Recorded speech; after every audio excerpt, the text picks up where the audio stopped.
باب الدہن للجمعۃ، جمعہ کے دن تیل لگانا.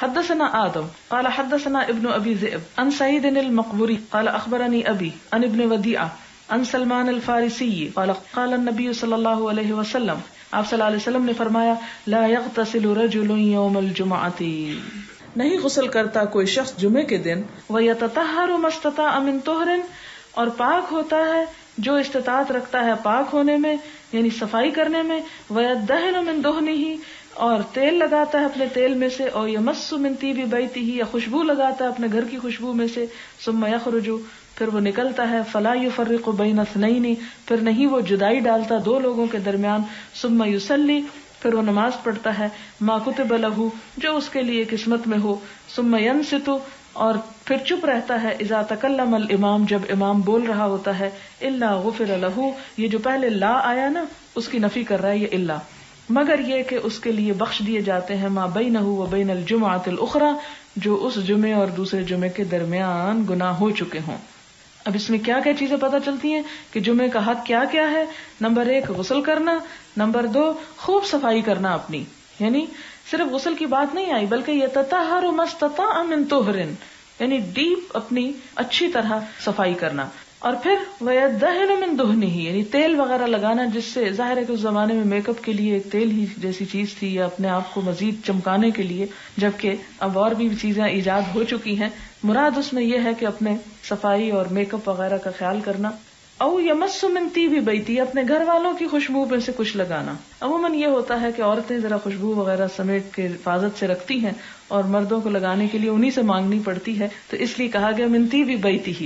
ثم یخرج، پھر وہ تیار ہو کے ٹھیک ٹھاک صاف ستھرا خوشبو لگا کے تیل لگا کے صاف کپڑے پہن کے نکلتا ہے.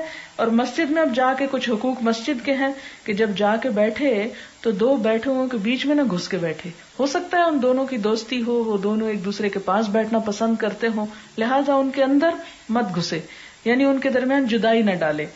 ثم یصلی، پھر نماز پڑھے، ما کتب لہ، جو بھی اس کی قسمت میں ہے نماز پڑھنا. ثم ینصت، پھر چپ بیٹھے، کب؟ اذا تکلم الامام، جب امام کلام کر رہا ہو. تو ایسا شخص جو اس ادب اور احترام کے ساتھ جمعے کی نماز ادا کرتا ہے، اس کے لیے وعدہ ہے کہ پھر اس کے 1 ہفتے کے گناہ معاف ہو جاتے ہیں.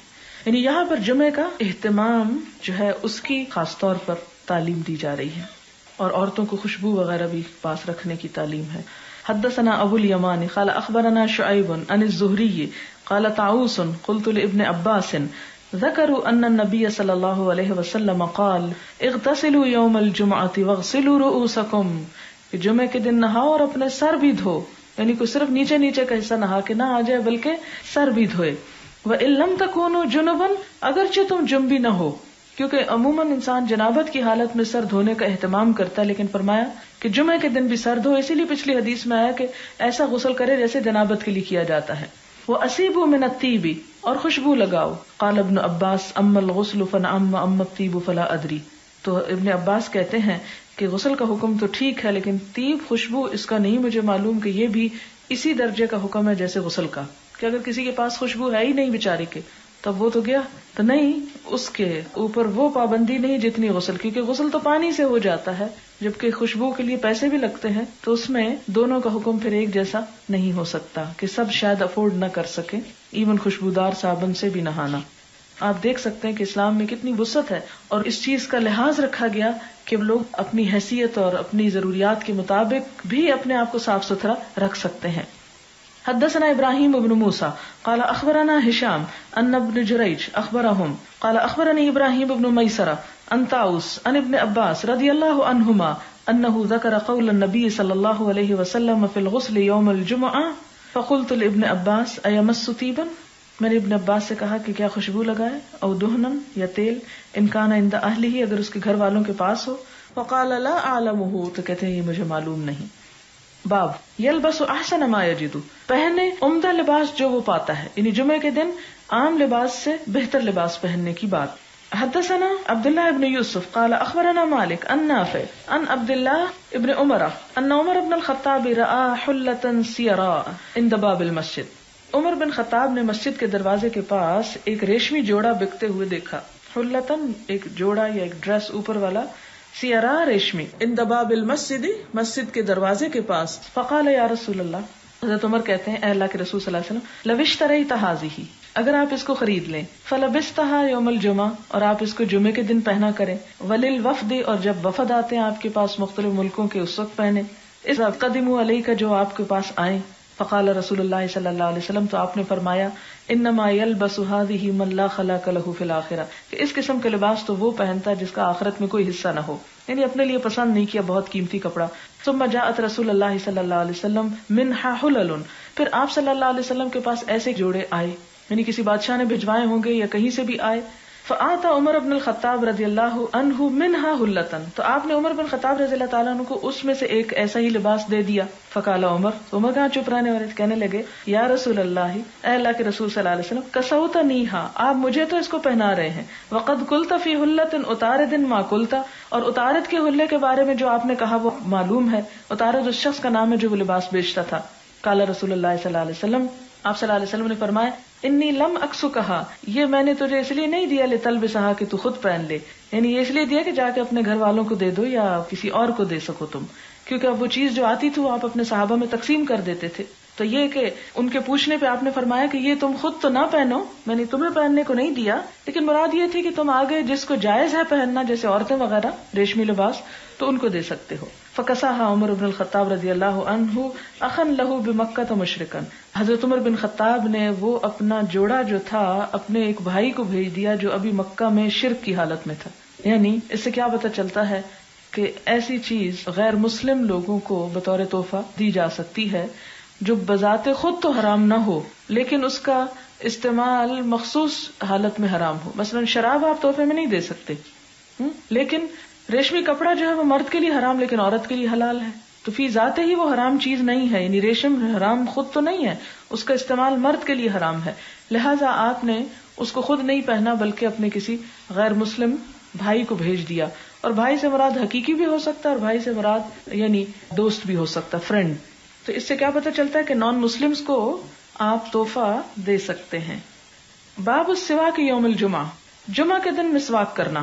وقال ابو سعید ان النبی صلی اللہ علیہ وسلم یستنو، اور نبی صلی اللہ علیہ وسلم کے بارے میں ابو سعید کہتے ہیں کہ آپ نے حکم دیا کہ مسواک کیا جائے، جو پیچھے گزر چکی حدیث. حدثنا عبداللہ بن یوسف قال اخبرنا مالک عن ابی الزناد عن الاعرج عن ابی ہریرہ رضی اللہ عنہ ان رسول اللہ صلی اللہ علیہ وسلم قال لولا ان اشق علی امتی، اگر میری امت پہ یہ مشکل نہ ہوتا، او علی الناس، یا لوگوں پر، لامرتہم بالسواک مع کل صلاۃ، تو میں انہیں حکم دیتا کہ ہر نماز کے ساتھ مسواک کیا کریں. حدثنا ابو معمر قال حدثنا عبد الوارث قال حدثنا شعیب بن الحبحاب قال حدثنا انس قال قال رسول اللہ صلی اللہ علیہ وسلم اکثرت علیکم فی السواک، آپ صلی اللہ علیہ وسلم نے فرمایا کہ میں نے بہت کچھ کہہ دیا تم کو مسواک کے بارے میں. اکثر تو نہیں، بہت کثرت سے کہا. حدثنا محمد بن کثیر قال اخبرنا سفیان عن منصور وحسین عن ابی وائل عن حذیفہ قال کان النبی صلی اللہ علیہ وسلم اذا قام من اللیل یشوص فاہ، کہ آپ صلی اللہ علیہ وسلم جب رات کے وقت اٹھتے تو اپنے دانتوں کو مسواک کیا کرتے تھے. یسوسو کا مطلب ہوتا ہے دائیں سے بائیں پھرنا. تو یہ تہجد کے لیے اگر مسواک ہے تو پھر جمعے کے لیے تو اور بھی شرط ہے. باب من تسوق بسواک غیرہ، اگر کوئی شخص کسی دوسرے کا مسواک استعمال کر لے کیا اس کی اجازت ہے؟ جیسے گھر میں بہن بھائی کبھی کر لیتے ہیں.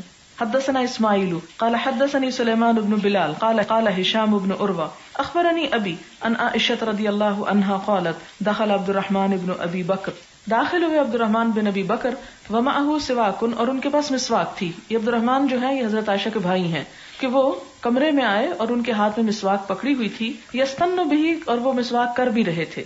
فنظر الیہ رسول اللہ صلی اللہ علیہ وسلم، تو حضور صلی اللہ علیہ وسلم نے ان کی طرف دیکھا. فقلت له، تو میں نے اپنے بھائی کو کہا آتنی ھذا السواک یا عبد الرحمن، عبد الرحمن یہ مسواک مجھے دے دو. فآتانیہ، تو انہوں نے وہ ان کو دے دی. فقسمتہ، تو وہ کہتی ہیں میں نے اس کو توڑا. ثم مزغتہ، پھر میں نے اس کو چبایا. فآتیتہ رسول اللہ صلی اللہ علیہ وسلم، تو میں نے اسے حضور صلی اللہ علیہ وسلم کو دے دیا.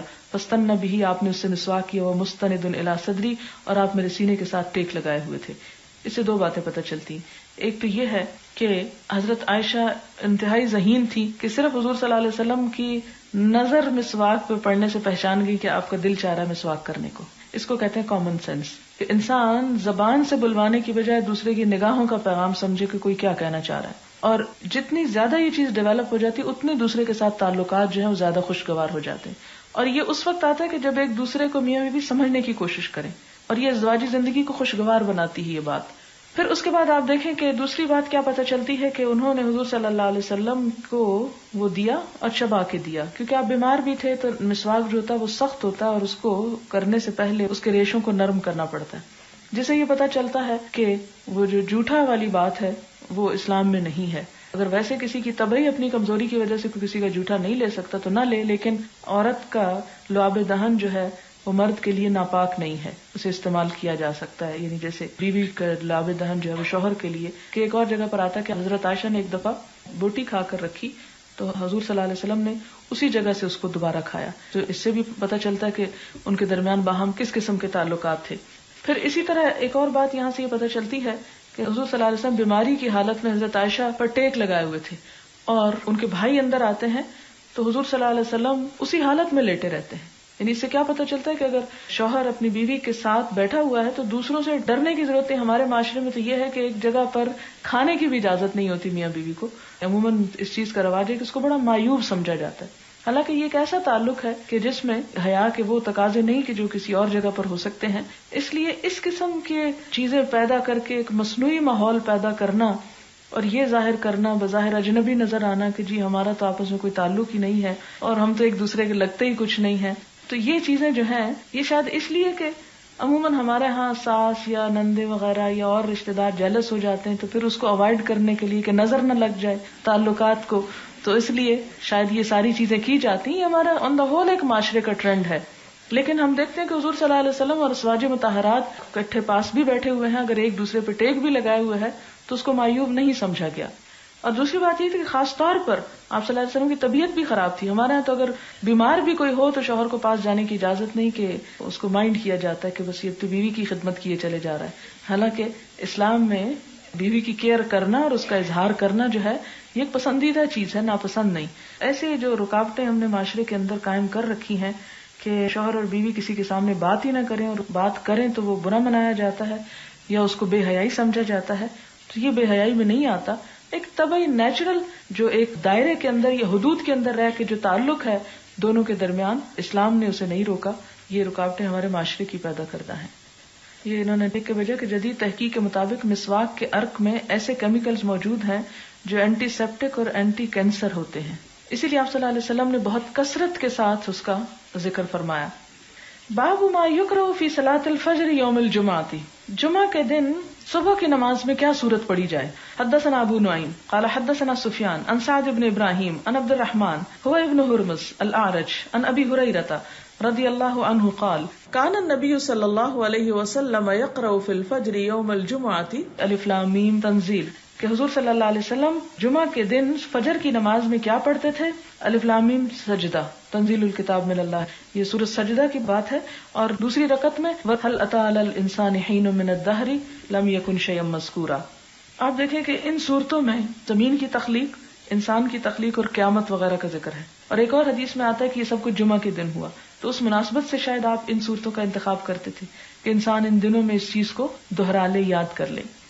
باب الجمعۃ فی القری والمدن، بستیوں اور شہروں میں جمعہ پڑھنا. یعنی جمعہ کی نماز کسی گاؤں میں بھی ہو سکتی ہے اور شہر میں بھی ہو سکتی ہے. یعنی اس تکلیف میں نہیں ڈالا گیا کہ اگر کوئی کسی گاؤں میں رہتا ہے یا چند گھر ہیں وہاں پر تو وہ ٹریول کر کے شہر ہی پہنچے تو جمعہ پڑھ سکتے نہیں، اگر وہ لوکلی جمعہ ارینج کرنا چاہتے ہیں تو کر سکتے ہیں. اب جیسے آپ دیکھیں ہمارے ہر سیکٹر کی مسجد میں جمعہ ہو رہا ہوتا ہے، بلکہ ہمارے ہاں تو ایک گلی میں 2 جمعے بھی ہو رہے ہوتے ہیں. حدثنا محمد بن المثنى قال حدثنا ابو عامر العقدی قال حدثنا ابراہیم بن طہمان عن ابی جمرۃ الضبعی عن ابن عباس انه قال ان اول جمعۃ جمعت بعد جمعۃ في مسجد رسول اللہ صلی اللہ علیہ وسلم في مسجد عبد القیس بجواثہ من البحرین. حضرت ابن عباس کہتے ہیں کہ پہلا جمعہ جو جمعہ ہوا مسجد نبوی کے علاوہ وہ مسجد عبد القیس میں ہوا جو جواسا کے مقام پر تھی. جواسا جگہ کا نام ہے، اور جواسا کہاں ہے؟ یہ بحرین کا علاقہ ہے، یعنی دور کا علاقہ جہاں پر الگ سے جمعہ پڑھا گیا. یعنی یہ تکلف نہیں کیا گیا کہ وہ سارے لوگ وہاں سے بھی آ کے مسجد نبوی میں ہی پڑھے. اگر یہ شرط عائد ہوتی تو ہم کو بھی ہر جمعے مدینہ جانا پڑتا. حدثنا بشر بن محمد المروزي قال اخبرنا عبد الله قال اخبرني يونس عن الزهري قال اخبرنا سالم ابن عبد الله عن ابن عمر رضی اللہ عنہما قال سمعت رسول اللہ صلی اللہ علیہ وسلم یقول، آپ صلی اللہ علیہ وسلم فرماتے ہیں کلکم راعٍ، تم میں سے ہر شخص نگران ہے، ہر شخص ذمہ دار ہے. وزاد اللیث قال یونس وكتب رزیق ابن حکیم الى ابن شہاب وانا معه یومئذ بوادی القری، کہتے ہیں کہ لکھا رزیق بن حکیم نے ابن شہاب زہری کو، اور میں ان کے ساتھ تھا اس دن وادی القری میں تھا ابن شہاب کے پاس. جب ان کو لکھا ہوا آیا هل ترى ان اجمع، تمہارا کیا خیال ہے کہ اگر میں جمعہ پڑھوں. ورزیق عامل علی ارض یعملها، اور رزیق جو تھے اپنی زمین میں یعنی دور دراز علاقہ تھا، کھیتی باڑی کرتے تھے. وفیہا جماعت من السودان، اور ان میں کچھ حبشی لوگ تھے. سودان سود سے ہے، سود عربی میں سیاہ چیز کو کہتے ہیں. سودان سیاہ لوگوں کے رہنے کا ملک یا علاقہ یا لوگوں کا اکٹھ، تو یعنی حبشی لوگ ان کے آس پاس رہتے تھے. وغیرہم. ورزیق یومئذ علی ایلہ، اور رزیق ان دنوں میں ایلہ میں تھے، یعنی ایلہ کے حاکم تھے. فکتب ابن شہاب، تو انہوں نے ابن شہاب سے ایک فتویٰ پوچھا، اور ابن شہاب وادی القری میں تھے. وَأَنَا أَسْمَعُ، اور میں نے سنا، يَأْمُرُهُ أَن يُجَمِّعَ، کہ وہ انہیں حکم دے رہے تھے کہ لوگوں کو اسی علاقے میں ملا کے جمعہ پڑھ لو. يُخْبِرُهُ أَنَّ سَالِمًا حَدَّثَهُ، اور ان کو ابن شہاب نے کیا دلیل دے کے بھیجی کہ سالم کون تھے؟ عبداللہ بن عمر کے بیٹے تھے. کہ سالم حدثه ان عبداللہ ابن عمر قال سمعت رسول اللہ صلی اللہ علیہ وسلم یقول، یعنی ابن شہاب الزہری نے حدیث بھی لکھ کے بھیجی ان کے سوال کے جواب میں. کیا؟ کلکم راع وکلکم مسئول عن رعیتہ، کہ ہر شخص نگران ہے اور ہر شخص اپنی رعیت کے بارے میں پوچھا جائے گا. تو یہ حدیث یہاں کیوں لکھ رہے ہیں؟ ان کو بتانے کے لیے کہ جس علاقے میں تم رہ رہے ہو وہاں کے حبشی لوگ جو ہیں وہ تمہاری رعیت ہیں، تم ان کے ذمہ دار ہو، لہذا ان کو جمعہ بھی پڑھا سکتے ہو. الامام راعٍ، امام بھی نگران ہے. الامام اب یہ مسجد کا امام بھی ہو سکتا ہے اور شہر کا امام بھی. ومسئول عن رعیتہ، وہ بھی اپنی رعیت کے بارے میں پوچھا جائے گا. والرجل راع فی اہلہ، اور ایک شخص بھی اپنے گھر والوں کا نگران ہے. وہو مسئول عن رعیتہ، اور اپنی رعیت کے بارے میں اس سے پوچھا جائے گا. رعیت سے مراد جن کی نگرانی اس پر لازم آتی ہو. والمرأۃ راعیۃ، عورت بھی نگران ہے. فی بیت زوجہا، اپنے شوہر کے گھر میں. مسئولۃ عن رعیتہا، اس سے اس کی رعیت کے بارے میں پوچھا جائے گا. والخادم راع، نوکر بھی راعی ہوتا ہے، نوکر بھی ذمہ دار ہوتا ہے. کس چیز میں؟ فی مال سیدہ، اپنے آقا کے مال میں. مسئول عن رعیتہ، اور اس سے پوچھا جائے گا اس کی رعیت کے بارے میں کہ جو اس کو کچن کا آٹا، دال، چاول، چینی، گھی دیا تھا اسے ضائع تو نہیں کرتا رہا، اس سے بھی سوال ہوگا. قال وحسبت ان قد قال، اور کہتے ہیں کہ میں یہ سمجھتا ہوں کہ اس نے کہا والرجل راع فی مال ابیہ، اور ایک شخص اپنے باپ کے مال میں بھی نگران ہوتا ہے. وہو مسئول عن رعیتہ وکلکم راع ومسئول عن رعیتہ، ہر شخص نگران ہے اور ہر شخص سے اس کی نگرانی میں دی ہوئی چیزوں کے بارے میں پوچھا جائے گا کہ ان کے ساتھ اس نے کتنی ذمہ داری نبھائی اور کتنا ان کا خیال رکھا. اس میں آپ دیکھیں کہ ایک تو یہ ہے کہ ایک انسان کسی بھی حیثیت میں ہے تو وہ نگران ہے، اور ایک یہ کہ اگر اس کے سامنے کوئی بھی نہیں، اکیلا کسی قید خانے میں ہے مثلاً، تو وہ کہے میں تو نگران نہیں ہوں، تو کلکم سے تو نکل گئے نہیں، وہ پھر اپنے ہاتھ پاؤں اور اپنے جسم اور اپنی صلاحیتوں پر نگران ہے، ان کا ذمہ دار ہے. اس سے یہ پوچھا جائے گا کہ اس نے اپنے جسم کا حق کتنا ادا کیا، ان سے اپنی قوتوں سے کیا کام لیا. اسی لیے وہ دعا پڑھتے ہیں نا کہ متعنا باسماعنا وابصارنا وقواتنا، کہ ہماری قوتوں سے بھی ہم کو فائدہ اٹھانے کی توفیق دے کیونکہ ہم اس پہ نگران بنائے گئے ہیں. باب هل علی من لم یشهد الجمعة غسل من النساء والصبیان، کہ عورتوں اور بچوں میں سے جو جمعے کے لیے حاضر نہ ہوں کیا وہ بھی نہا لیں. وغیرہم، اور ان کے علاوہ اور لوگ بھی. وقال ابن عمر کہتے ہیں انما الغسل علی من تجب علیہ الجمعہ. ابن عمر کی رائے یہ ہے کہ جمعے کا غسل اسی پہ واجب ہے جو جمعہ پڑھتا ہو. جو جمعہ نہ پڑھنے جائے، گھر میں رہ رہا ہے، تو وہ اگر غسل نہیں کرتا تو اس کے اوپر وہ پکڑ نہیں ہے. حدثنا ابو الیمان قال اخبرنا شعیب عن الزہری قال حدثني سالم بن عبد الله انه سمع عبد الله بن عمر يقول سمعت رسول الله صلی اللہ علیہ وسلم يقول. عبداللہ بن عمر حضور صلی اللہ علیہ وسلم کی بات بتاتے ہیں کہ آپ نے فرمایا من جاء منکم الجمعة فليغتسل، جو جمعہ پڑھنے آئے اسے چاہیے کہ غسل کرے. اس سے کیا پتہ چلتا ہے کہ بچے، عورتیں، معذور، مسافر، ان پہ جمعہ کا غسل واجب نہیں لیکن افضل ہے، پسندیدہ ہے، کرنا چاہیے.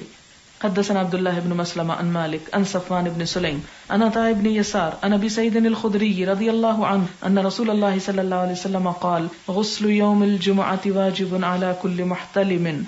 حدثنا مسلم بن ابراہیم قال حدثنا وہیب قال حدثني ابن طاووس عن ابيه عن ابي هريره قال قال رسول الله صلى الله عليه وسلم نحن الاخرون السابقون يوم القيامه بيد انهم اوتوا الكتاب من قبلنا واوتيناه من بعدهم فهذا اليوم الذي اختلفوا فيه فهدانا الله فغدا لليهود وبعد غد للنصارى فسكت ثم قال حق على كل مسلم ان يغتسل في كل 7 ايام يوما مسلمان پہ لازم ہے کہ 7 دنوں میں ایک دن ضرور نہائے. یغسل فیہ رأسہ و جسدہ، جس میں وہ اپنا سر بھی دھوئے اپنا جسم بھی دھوئے. رواہ ابان بن صالح عن مجاہد عن طاووس عن ابی ہریرہ قال قال النبی صلی اللہ علیہ وسلم للہ تعالی علی کل مسلم، اللہ تعالیٰ کا حق ہے ہر مسلمان کے ذمہ. کیا؟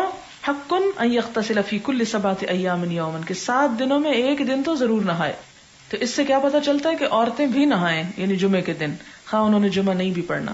یعنی عام دنوں میں بھی نہا سکتے ہیں لیکن وہ ثواب نہیں ملے گا جو جمعے کے دن کے نہانے کا ہے.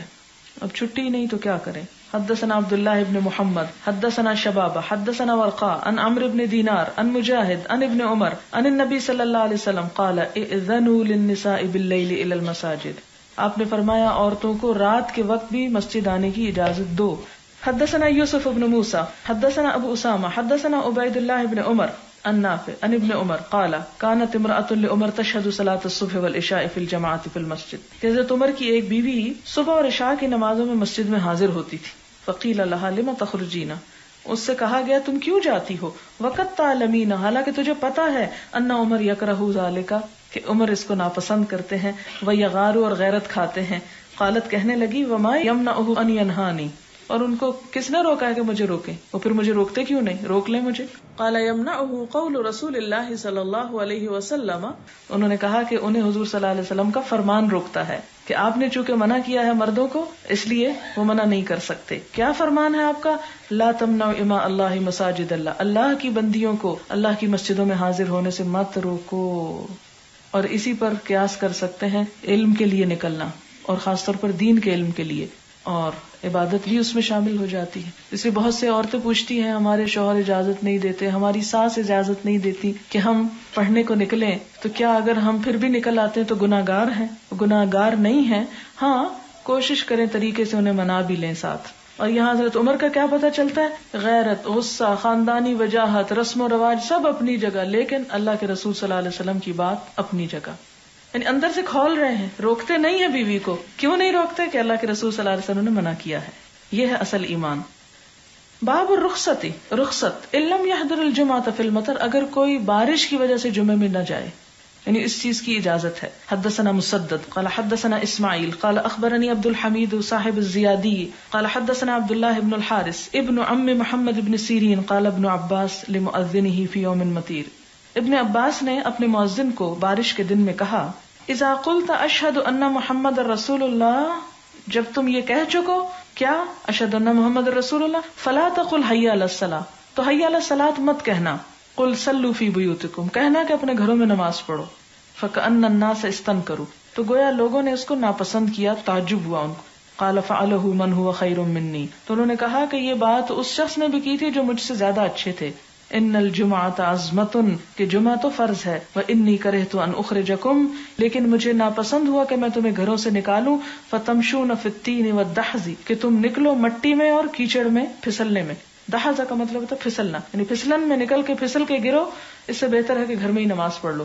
لیکن اگر سڑکیں مٹی کی نہ ہو اور پھسلنے کا ڈر نہ ہو، ویسے ہی بارش ہو رہی ہے اور پکی سڑک ہے، چھتری بھی اویلیبل ہے، تو اس صورت میں گھر نہیں بیٹھنا چاہیے، جمعے کے لیے چلے جانا چاہیے. یہ صرف اس صورت میں کہ جب جانا خطرناک ہو، گرنے کا، چوٹ کھانے کا، ہڈی توڑانے کا ڈر ہو. باب من این تؤتی الجمعہ، کہاں کہاں سے جمعہ کے لیے آیا جا سکتا ہے، کتنی دور سے جمعہ کے لیے آنا چاہیے. وعلی من تجب، کس پر واجب ہے؟ لقول اللہ تعالی، کیونکہ اللہ تعالیٰ کا فرمان ہے، اذا نودی للصلاۃ من یوم الجمعۃ فسعوا الی ذکر اللہ، کہ جب جمعہ کے دن آواز دی جائے تو اللہ کے ذکر کی طرف دوڑو. وقال عطا کہتے ہیں، اذا کنت فی قریۃ جامعۃ، اگر تم ایک ایسی بستی میں ہو کہ جو بڑی ہے، فنودی بالصلاۃ من یوم الجمعہ، تو پھر جمعے کے دن آواز دی جائے، فحق علیک ان تشہدھا، تو تمہارے ذمہ لازم ہے کہ تم حاضر ہو جاؤ اس میں. سمعت النداء او لم تسمعہ، خواہ تم آواز سنو یا نہ سنو. یعنی جس بستی میں ایک بڑی مسجد موجود ہے اور پتہ ہے وہاں جمعہ ہوتا ہے، لیکن گھر اتنے ہیں کہ ساؤنڈ پروف دیواریں اور ساؤنڈ پروف کھڑکیاں لگائی ہوئی ہیں، ڈبل گلیزنگ کی ہوئی ہے کہ آواز اندر آ ہی نہ سکے، تو ایسی صورت میں اگر پتہ ہے وقت کا تو چلے جانا چاہیے. یعنی یہ عذر کافی نہیں کہ جی اللہ تعالیٰ نے فرمایا کہ جب آذان سنو تو جمعہ پڑھنے آؤ، ہم نے آذان ہی نہیں سنی اس لیے کیا کرتے. وکان انس رضی اللہ عنہ فی قصرہ، حضرت انس رضی اللہ تعالیٰ عنہ اپنے گھر میں ہوتے، اور قصر ہوتا ہے یعنی محل، یعنی بڑا سا گھر تھا. احیانا یجمع احیانا لا یجمع، کبھی جمعے کو آتے کبھی نہ آتے. وہ بالزاویہ، کیونکہ اس وقت وہ زاویہ جگہ پر تھے، علی فرسخین، جو بصرے سے 6 میل دور تھا. یعنی 6 میل دور سے آنے کی وجہ سے، یعنی جس جگہ وہ رہ رہے تھے وہ شہر سے 6 میل دور تھا جہاں آواز نہ آتی، اور ان دنوں گھڑیاں نہیں ہوتی تھی کہ ان کو پتہ چل جائے، اور بعض اوقات بارش بادل ایسے ہوتے تھے کہ ان کو نہیں سمجھ آتی ہوگی اس لیے وہ نہیں آتے ہوں گے، اور جب ان کو پتہ چل جاتا ہوگا کہ ٹائم ہونے والا ہے تو وہ پہنچ جاتے تھے. اس کا یہ مطلب نہیں کہ وہ چونکہ قصر میں رہنے لگ گئے تھے اس لیے انہوں نے کہا اب تو میں قصر سے انجوائے کروں اور میں اس سے متمتع ہوں اور جمعہ کیا پڑھنا. نہیں، مراد یہ ہے کہ اگر کوئی شخص اتنا دور ہے کہ جس کو اذان کی آواز بھی نہیں جاتی اور بھی کوئی ایسا طریقہ نہیں کہ معلوم کر سکے، تو ایسا شخص اگر رہ جاتا ہے جمعے سے تو اکیلے تو جمعہ نہیں پڑھا جا سکتا، جمعہ تو جماعت میں ہی ہوتا ہے، تو اس لیے اس پر کوئی حرج نہیں. حدثنا احمد بن صالح قال حدثنا عبد الله بن وهب قال اخبرني عمرو بن الحارث عن عبيد الله بن ابي جعفر ان محمد بن جعفر بن الزبير حدثه عن عروة بن الزبير عن عائشة زوج النبي صلى الله عليه وسلم قالت كان الناس، تھے لوگ، ينتابون يوم الجمعة، باری باری حاضر ہوتے جمعے کے دن، من منازلهم، اپنے گھروں سے، والاوالی، اور بلند جگہوں سے، فيأتون في الغبار، تو آتے تھے وہ غبار میں، یصیبهم الغبار والعرق، کہ ان کے اوپر مٹی اور پسینہ ہوتا، فیخرج منهم العرق، تو ان کا پسینہ نکل رہا ہوتا. فاتى رسول اللہ صلی اللہ علیہ وسلم انسان منهم وهو عندي، آیا آپ کے پاس ان میں سے کوئی انسان حالانکہ آپ میرے پاس بیٹھے ہوئے تھے. فقال نبی صلی اللہ علیہ وسلم، تو آپ صلی اللہ علیہ وسلم نے فرمایا، لو انکم تطہرتم لیومکم ھذا، اگر تم اپنے اس دن کے لیے صفائی کر لو تو بہتر ہے. یعنی پسینے اور غبار میں اٹے ہوئے نہ آؤ بلکہ طہارت کا اہتمام کر کے آؤ. اللہ یہ کہ ایسی دور مسجد ہے، بعض اوقات آپ دیکھیں کہ مکہ میں جب آپ جمعہ پڑھنے کے لیے جاتے ہیں تو گاڑیاں بہت دور پارک کرنی پڑتی ہیں، اور بعض اوقات شدید گرمی بھی ہوتی ہے کہ آپ گھر سے نہا کے بھی نکلے ہیں تو مسجد تک پہنچنے میں آپ دوبارہ اسی طرح پسینے میں آلود ہو جاتے ہیں، پھر وہ قابل معافی ہے. لیکن اگر گھر سے ہی نہیں نہا کے نکلے کہ جی رستے میں پسینہ آ جانا ہے، کیا فائدہ نہانے کا، تو ایسا عذر قابل قبول نہیں. بابن وقت الجمعۃ اذا زالت الشمس، جمعہ کا وقت کب ہے؟ جب سورج کو زوال ہو جائے. وکذالک یذکر عن عمر رضی اللہ تعالیٰ عنہ سے بھی یہی روایت ہے، وعلی ونعمان بن بشیر وعمر بن حریث رضی اللہ عنہم. حدثنا عبدان قال اخبرنا عبد الله قال اخبرنا يحيى بن سعيد انه سأل عمرة عن الغسل يوم الجمعة، کہ انہوں نے عمرہ سے جمعے کے دن کے غسل کے بارے میں پوچھا. فقالت، تو کہنے لگی، قالت عائشہ رضی اللہ عنہا، حضرت عائشہ کہتی ہیں، کان الناس مہانۃ انفسہم، لوگ اپنے ہاتھوں سے کام کاج کیا کرتے تھے، یعنی محنت کرتے تھے. یہ ہا کی محنت نہیں بلکہ ان کا پیشہ یعنی کاریگری تھی. وکانوا اذا راحوا الى الجمعہ، جب جمعہ کو جاتے، راحوا فی ہیئتہم، تو اسی حالت میں چلے جاتے، یعنی جس حال میں کوئی مزدوری کام کاج کر رہے ہوتے تھے، کاریگری کر رہے ہوتے تھے، جیسے لکڑی کا کام کر رہے ہیں تو وہیں چھوڑا اور جمعہ پڑھنے نکل گئے. فقیل لهم لو اغتسلتم، تو ان سے کہا گیا کہ اگر تم غسل کرتے تو زیادہ بہتر تھا.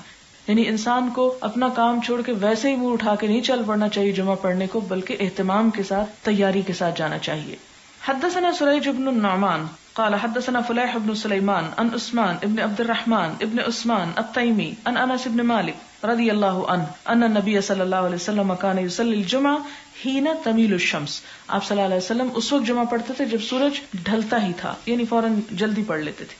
حدثنا عبدان قال اخبرنا عبد الله قال اخبرنا حمید عن انس بن مالک قال كنا نبکر بالجمعہ، انس بن مالک کہتے ہیں کہ ہم جمعہ جلدی پڑھتے تھے ظہر کی نماز کی نسبت. ونقیل بعد الجمعہ، اور جمعے کی نماز کے بعد قیلولہ کرتے تھے. اس سے کیا پتہ چلتا ہے کہ جمعہ ظہر سے نسبتاً پہلے پڑھ لینا چاہیے، کیونکہ وہاں پر گرمی ہوتی تھی اور قیلولہ دوپہر کا آرام ضروری ہوتا تھا. ویسے بھی آپ صلی اللہ علیہ وسلم نے فرمایا کہ دوپہر کے آرام سے تہجد کے جاگنے پر مدد لو، اس لیے پسندیدہ ہے، مسنون ہے دوپہر کو تھوڑی دیر لیٹنا. لیکن قیلولہ کا یہ مطلب نہیں کہ اتنا سویا جائے کہ رات کو نیند ہی نہ آئے. اور آپ نے جو فرمایا کہ تہجد کے لیے مدد لے تو وہ فجر بھی جائے اس کی، دیر سے سو کے. قیلولہ لمبی نیند کو نہیں کہتے، تھوڑی دیر کے لیے ریسٹ کرنا، جس میں زیادہ 1 گھنٹہ مور دین انف ہوتا ہے. کیونکہ اس کے بعد آپ دیکھیں کہ پھر عصر کا ٹائم شروع ہو جاتا ہے، 2-3 گھنٹے سونے کی تو گنجائش ہی نہیں. کیا ہوا، جو مردوں پہ اگر جماعت فرض ہے تو ہم پہ نہیں، لیکن اس کا یہ مطلب نہیں کہ ہم اس سے ناجائز فائدہ اٹھائیں اور گھر میں دیر کر کے نماز پڑھیں. باب اذا اشتد الحر یوم الجمعہ، جمعہ کے دن جب سخت گرمی ہو. حدثنا محمد بن ابی بکر المقدمی قال حدثني حرمي بن عمارة قال حدثنا ابو خلدة وهو خالد بن دینار قال سمعت انس بن مالك يقول كان النبي صلی اللہ علیہ وسلم اذا اشتد البرد بکر بالصلاة. انس بن مالک کہتے ہیں کہ نبی صلی اللہ علیہ وسلم جب سردی سخت ہوتی تو جلدی نماز پڑھ لیتے. وَإِذَا اشْتَدَّ الْحَرُّ أَبْرَدَ بِالصَّلَاةِ، اور جب گرمی زیادہ ہوتی تو نماز کو ٹھنڈا کر کے پڑھتے دیر سے. یعنی الجمعہ، یعنی جمعے کے دن خاص طور پہ. وقال یونس بن بکیر اخبرنا ابو خلدہ وقال بالصلاة ولم يذكر الجمعہ. اور ابو خلدہ کی روایت میں کیا آتا ہے؟ نماز کا ذکر آتا ہے، جمعے کا لفظ نہیں آتا. وقال بشر بن ثابت حدثنا ابو خلدہ قال صلى بنا اميرنا الجمعہ، کہ ہمیں امیر نے جمعہ پڑھایا. امیر یہاں غریب کے مقابلے کا نہیں بلکہ حاکم مراد ہے. ثم قال لانس رضی اللہ عنہ کیف کان النبی صلی اللہ علیہ وسلم یصلی الظہر. تو پھر حضرت انس سے پوچھا کہ حضور صلی اللہ علیہ وسلم ظہر کی نماز کس وقت پڑھا کرتے تھے، یعنی اگر جمعے کا یہ وقت